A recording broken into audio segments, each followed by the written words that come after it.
Instantes, del 6 de julio al 31 de agosto. Tú y Maggi, el secreto del sabor dominicano. ¡Colmado buena! Manín, tengo un hambre que pica. Mándame una malta, boy. Aló. Usted no cuenta con minutos disponibles. Colgó. Ahora sí fue, con el tanque vacío y sin recarga. Así no se llega a parte, ¿no? Date tu Malta Bohemia y busca debajo de las tapas los códigos de recargas. Registra el código para recibir minutos de Claro al instante. Tenemos más de 3 millones de pesos en recargas. Que no te quede mal comido ni incomunicado. Recarga con Malta Bohemia.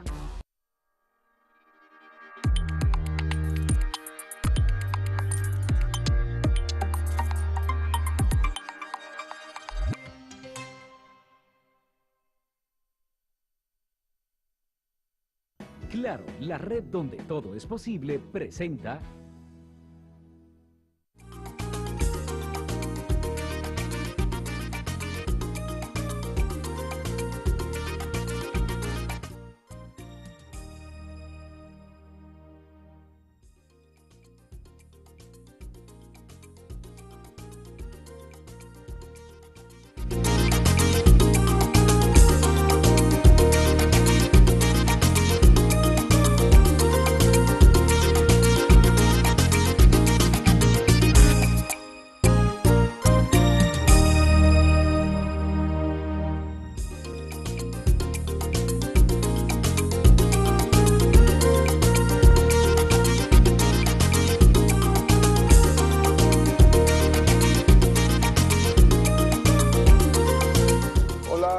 Bienvenidos a esta entrega de El Cafecito en víspera de la celebración del patrón Santiago, patrón de las fiestas religiosas católicas fundamentalmente de Santiago de los Caballeros, que fue fundada en 1495, 25 de julio, por el almirante Cristóbal Colón. Eso es esta ciudad, historia viva.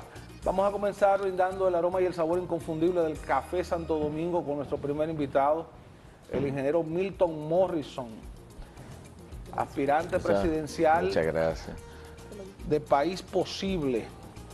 Ingeniero, a su salud, a su provecho. Calientito, sí, como siempre. Café Santo Domingo. Buenos días, bienvenido a la Villa de Santiago Apóstol, el Mayor. Bueno, muy buenos días. De verdad que para mí, Tony, es un gran placer estar aquí en el Cafecito. Ya. Sí. ¿De dónde es usted? Mira, yo soy de Santo Domingo. Nací en Santo Domingo, pero dominicano. Ya uno adquiere como ciudadano una dimensión nacional. Pero obviamente tengo a Santiago en mi corazón, porque tengo aquí muchos amigos y 2 cuñadas que son santiagueras. 2 cuñadas. 2 cuñadas. Las esposas de 2 de mis hermanos son santiagueras puras de aquí. Interesante dato. Sí. Entonces usted tiene un proyecto presidencial y lo veo muy joven. Claro, mire, lo que pasa es nosotros presidimos la organización política País Posible, que desde hace 2 años está en la República Dominicana, dando los pasos para presentar en el año 2020 una opción totalmente diferente y nueva de lo que es la partidocracia que hemos tenido en la República Dominicana. Los dominicanos, los santiagueros, están cansados de los políticos que han hecho promesas y que no le han podido cumplir. Están cansados de un liderazgo político que se ha olvidado de Santiago. Santiago aporta alrededor del 15% del Producto Interno Bruto de la República Dominicana. Dígase que de todas las riquezas que produce el país, ustedes los santiagueros producen la 6ª parte. Sin embargo, en términos de inversión aquí en esta provincia es muy poco, menos del 2%. Entonces, al estar aquí hoy en Santiago, nosotros lo que venimos es a expresar una preocupación que tenemos en torno a que queremos que Santiago sea el Santiago que era, en el sentido de que hay muchas cosas que se han dejado de hacer, muchas cosas que se han dejado un poco de lado para no darle respuesta a la mejora de la calidad de vida del santiaguero. Por ejemplo, yo le puedo citar, aquí tenemos un tema con los hospitales. El Cabral Ibáez tiene ahí una reparación casi perpetua, en el sentido de que todavía se está esperando eso, siendo un hospital que se convierte en un centro prácticamente de toda la región.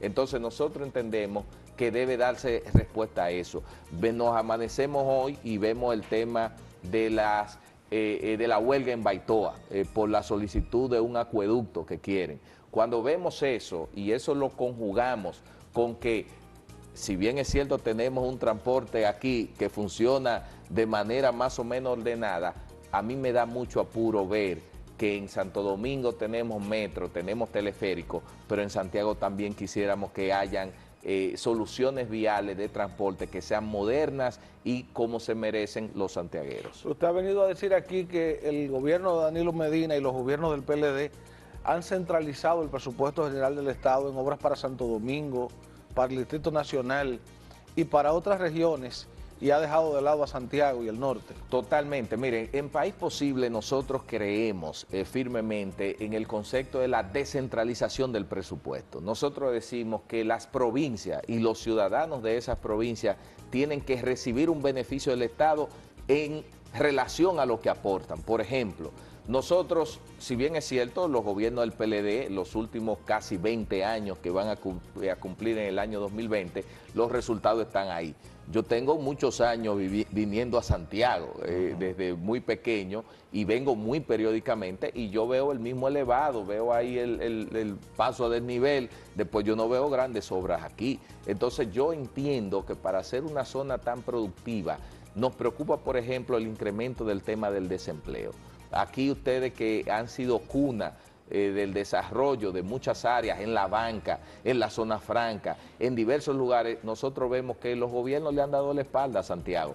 Eso es una realidad, no es un discurso político, sino es algo que todos ustedes los santiagueros viven, o sea que es algo que hay que volver a rescatar y ver de qué manera se le presta atención a Santiago de los Caballeros, visto como provincia y el municipio cabecera, porque realmente entendemos que merecen mejores condiciones que lo que ha habido en los últimos años. Su fuerte es el tema eléctrico.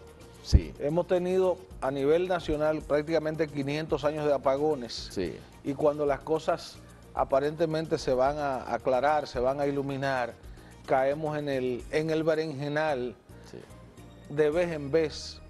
Sí. Caímos en el berenjenal cuando hicimos los contratos leoninos de Coyentrix, de la Smith Erron. Caímos en el berenjenal cuando firmamos el Acuerdo de Madrid, cuando se expatriaron o cuando se privatizaron las EDES y luego cuando se nacionalizaron. Siempre el pueblo dominicano acarrea una pérdida en cada negociación que hace la clase política. Y le digo algo, le agrego algo a eso, sobre todo lo más penoso, usted sabe qué es, que si se hubiesen hecho todos esos acuerdos y esos contratos y la gente hubiese tenido electricidad, o sea, hubiese tenido luz 24 horas y a un precio competitivo, bueno, tú dices, por lo menos se compensa el desastre con una calidad de servicio. Pero sin embargo, vuelvo a Santiago, porque estamos aquí. Ustedes han sido de las provincias y sobre todo en la región norte que más han sufrido el tema de los apagones. Ustedes tienen un déficit importante aquí en la zona de generación que se traduce en apagones constantes, desde Puerto Plata, el mismo Santiago. Las pérdidas que tienen las empresas distribuidoras, sobre todo Edenorte, es significativa. Usted ha visto en algunos momentos cómo se han generado hasta huelgas y se han roto muchos de los contadores, la gente en los municipios, en los barrios, en protesta del mal servicio que se tiene. Entonces, eso da pena y vergüenza tener en la segunda década del siglo XXI un problema de apagones, cosa que eso en algunos países y ciudades del mundo se resolvió a mediados del siglo XX y en otros en la tercera mitad o en el tercer cuarto del siglo XX y algunos a finales del siglo XX. Entonces, al final de cuentas, nosotros como país tenemos que hacer conciencia. Aquí se necesita un liderazgo político que pueda darle respuesta a los grandes problemas nacionales con una visión de futuro sembrada en las necesidades de la gente. Páralo ahí. Sí. Yo le tengo una queja constante y reiterada al ingeniero de Norte, al ingeniero Vegano Correa, de que en los barrios de la zona norte nos tienen durante más de 5 años una tanda de apagones martes, jueves y sábado. Y nos roban semanalmente 24 horas de electricidad, porque yo vivo en esa zona, y nos roban mensualmente 4 días. Nos dan meses de luz, 26 días al mes. Así son los días de norte, desde La Gallera hasta el ensanche Bermúdez, zona norte Santiago. Sigo esta conversación con el ingeniero Milton Morrison, luego de los mensajes.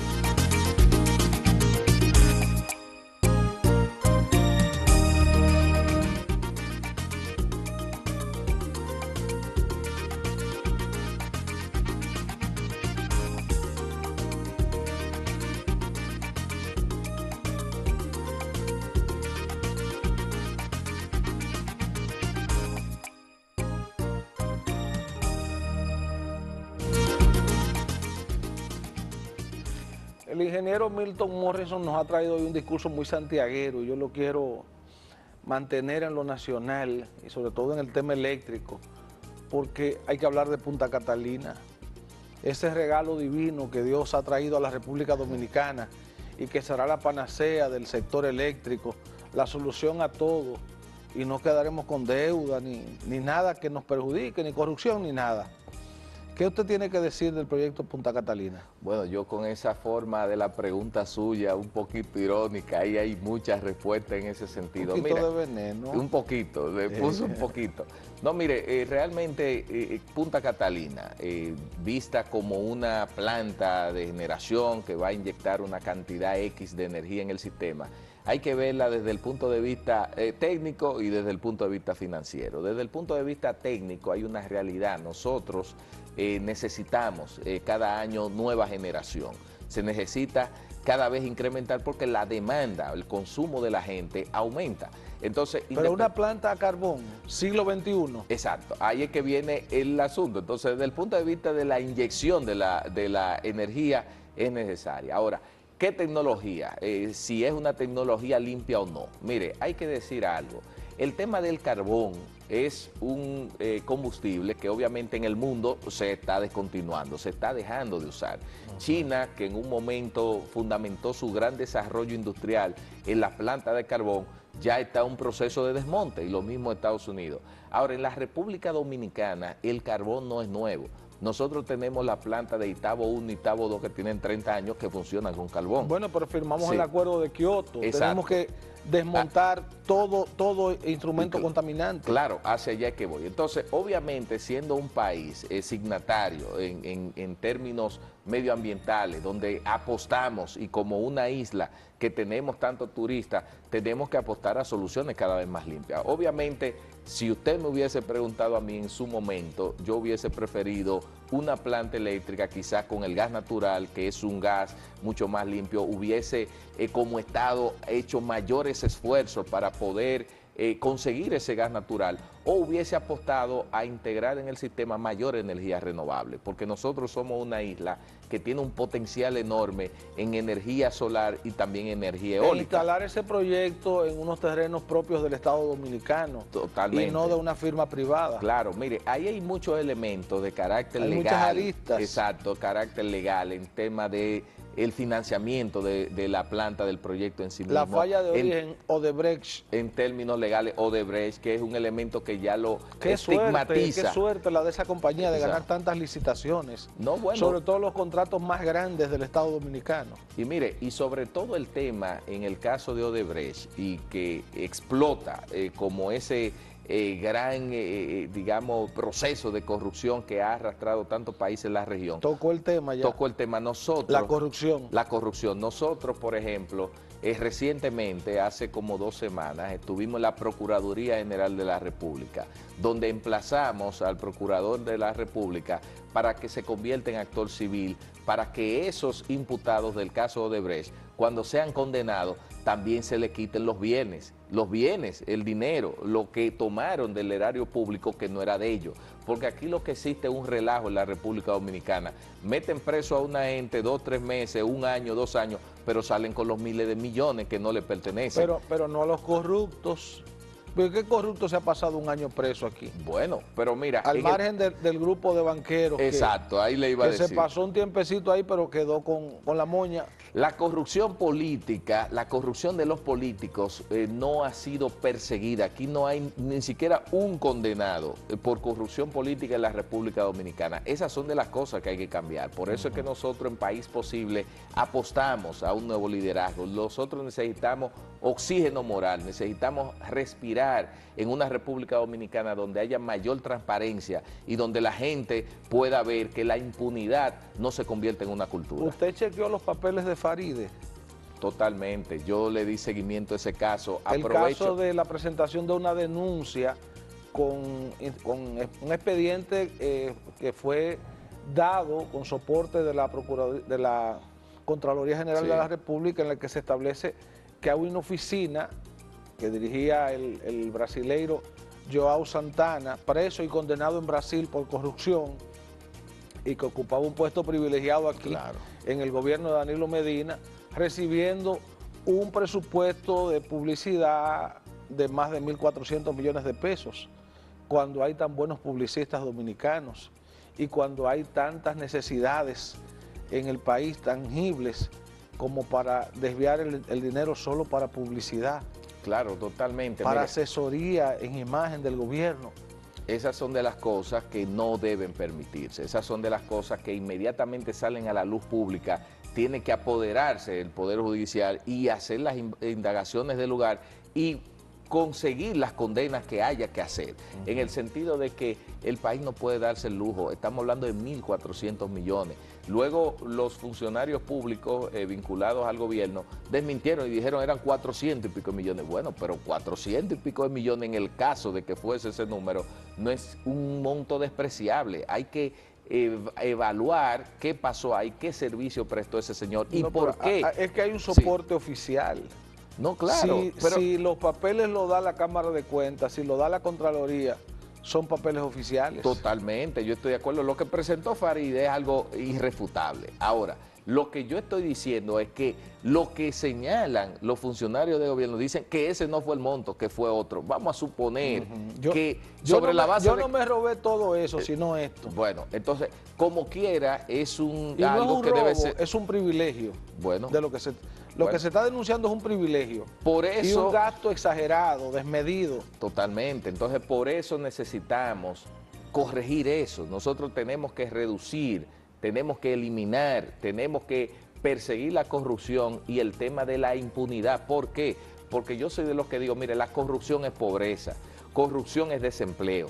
En estos días vi en las redes sociales, en Cachicha precisamente, subió un video de un jovencito que estaba pidiendo un empleo para poder sostener a su padre que le había dado un derrame cerebral, su madre que le habían amputado las dos piernas, y un jovencito de menos de 18 años pedía que le dieran un empleo para él mantener a su padre. Entonces, cuando tenemos esos niveles de corrupción, se dejan de crear miles y miles de empleos de personas para ocupar eso. La corrupción es delincuencia, porque la delincuencia tiene de una u otra forma una vinculación con falta de oportunidades. Entonces, cuando tú tienes tanto dinero que se llevan en los bolsillos de unos pocos, entonces tú dejas a millones de dominicanos que no se benefician de las cosas buenas que se pueden hacer con ese dinero. Por eso mi abuela decía, algún día ahorcan blancos. Todavía estamos esperando las orcas. Bueno. Vamos a seguir esta conversación con el ingeniero Milton Morrison luego de la pausa comercial.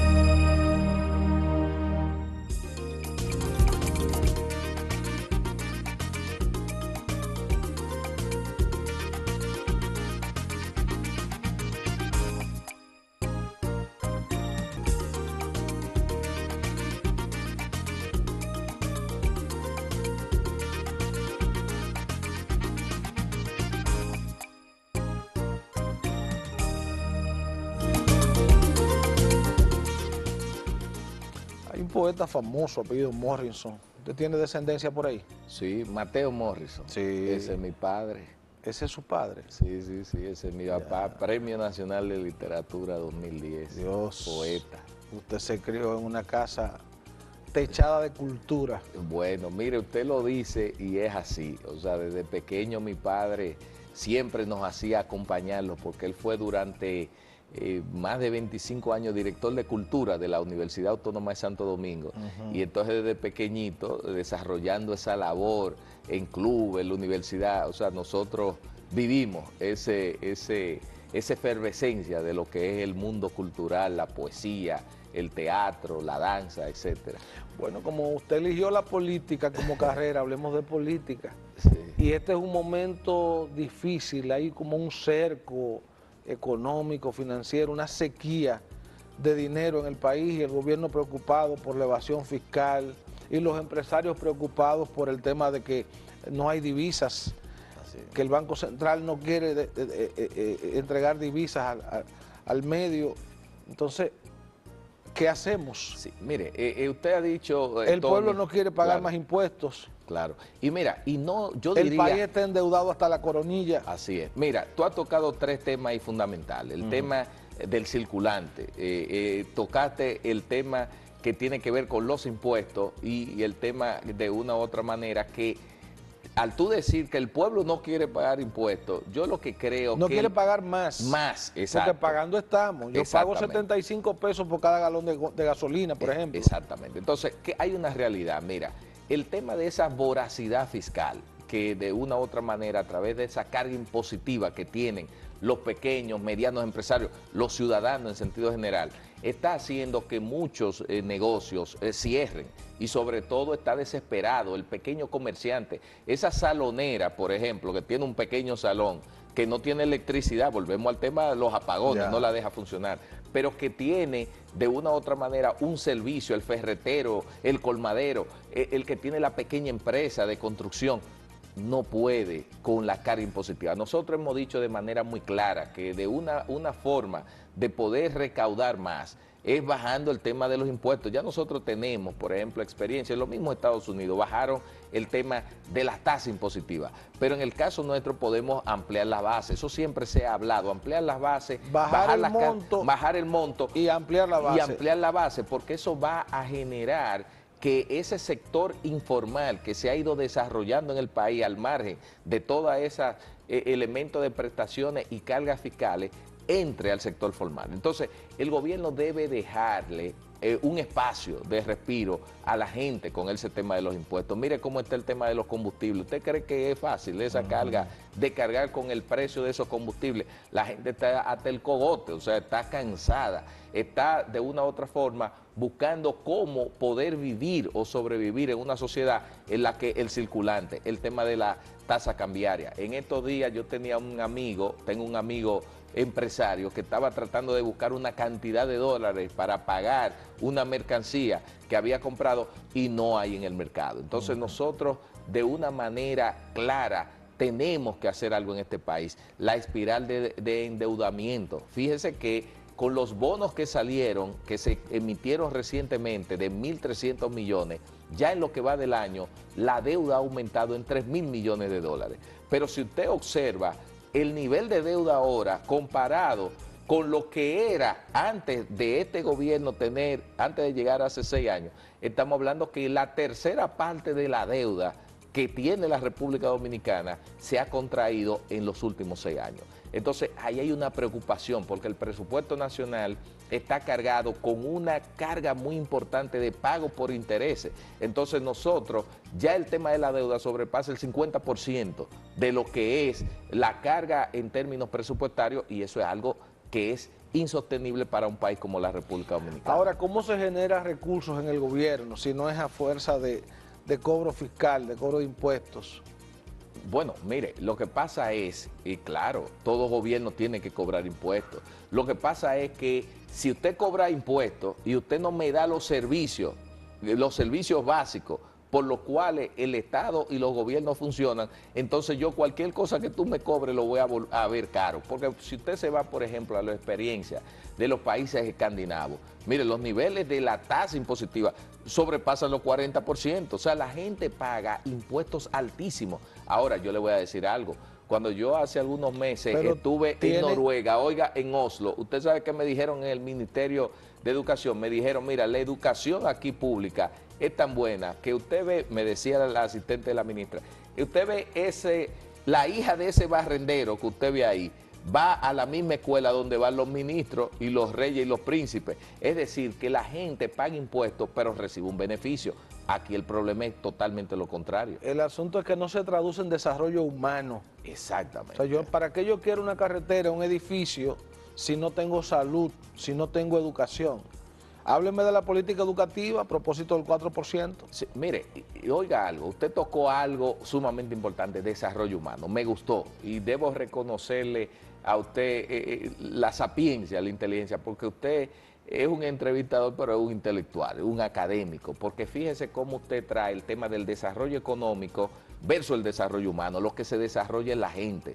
El desarrollo tiene que tener en el centro la gente, porque si usted no tiene gente formada, con salud, preparada, usted no hace nada teniendo mucha jipeta y mucho edificio, porque al final de cuentas todo eso se derrumba. Entonces, el tema de la educación, obviamente hay que hacer un cambio fundamental. Si bien es cierto, con ese 4% se ha invertido mucho en aulas y en infraestructura, nosotros tenemos que apelar a un rediseño de la educación para enseñar al joven a pensar, a poder tener un pensamiento crítico, y hay que cambiar toda la metodología porque ya estamos obsoletos. Eso de tener escuelas donde tú tienes un salón con pupitre y un maestro que se lo entiende, que se lo sabe todo, en la sociedad del conocimiento y la información es un contrasentido. Tenemos que crear aulas donde sean círculos, donde los estudiantes tengan tecnología en las manos, donde tengan computadora, iPad, y los temas de discusión sean tratados entre todos y el profesor sea un facilitador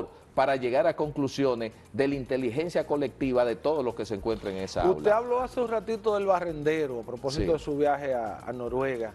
Hablemos de Dominicana Limpia y qué hacer con la basura en nuestro país. Mire, ¿qué le parece si después de la pausa nos enfocamos en ese tema? Claro. Volvemos.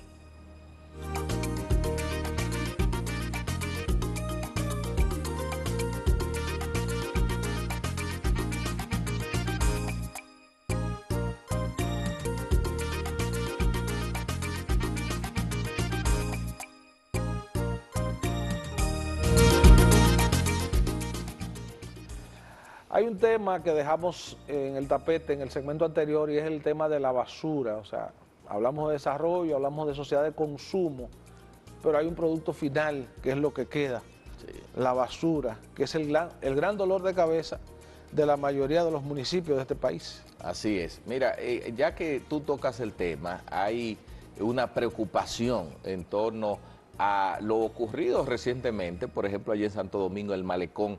Eso había que ver. Yo pasé por ahí, no solo por esa zona de la playa, sino también en el mismo río Osama, la cantidad de basuras y plásticos que nosotros hemos acumulado porque no hay una conciencia ciudadana. Ahora, ¿qué sucede?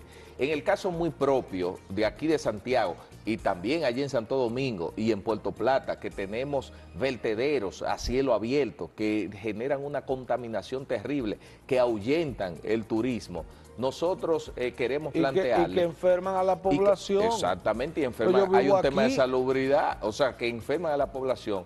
Nosotros vimos hace algunos meses, tuvimos la oportunidad de visitar dos plantas de procesamiento de basura. Una en Hamburgo, en Alemania, y eso para el alcalde Abel Martínez, que está haciendo un trabajo de limpieza y que vi que está muy enfocado en el vertedero, se lo comento. ¿Se ofrece a llevarlo totalmente a ver ese proyecto a Hamburgo? Tenemos las relaciones para verlo en Hamburgo y también lo vimos en Bruselas. Mira, son unas plantas de tratamiento, Tony, increíbles, que están en el mismo medio de la ciudad, son vertederos. Tú ves esos vertederos que nosotros vemos ahí. Imagínate un gran edificio donde alrededor hay hospitales, hay escuelas, hay de todo, están en el mismo centro de la ciudad. Y la basura no es un problema. Y la basura no es un problema porque los camiones llegan y tú ni siquiera mal olor sale. Y sobre todo que esa basura la convierten en subproductos, generan electricidad con la basura. Ahí mismo tú ves que generan una cantidad importante. Generan otros tipos de subproductos que se utilizan hasta para la fabricación de ladrillos y bloques que se utilizan para la construcción y otros elementos que pueden ser muy beneficiosos. Entonces nosotros tenemos que pensar hacia allá. Yo recuerdo, para que tengan un dato, solo en la ciudad de Hamburgo, que tiene 1 millón de habitantes, yo pregunté, y una planta de esa cuesta 250 millones de dólares, que con eso se resuelve el problema de todo Santiago. Ojalá el alcalde no escuche y si le interesa podemos ir a verla. Muy bien, muchas gracias a Hamilton Morrison. País Posible es su proyecto político, es un joven aspirante presidencial que tiene una visión global y quiere hacer por su país. Muchas gracias por estar aquí. Gracias. A ustedes las gracias por el favor de su sintonía.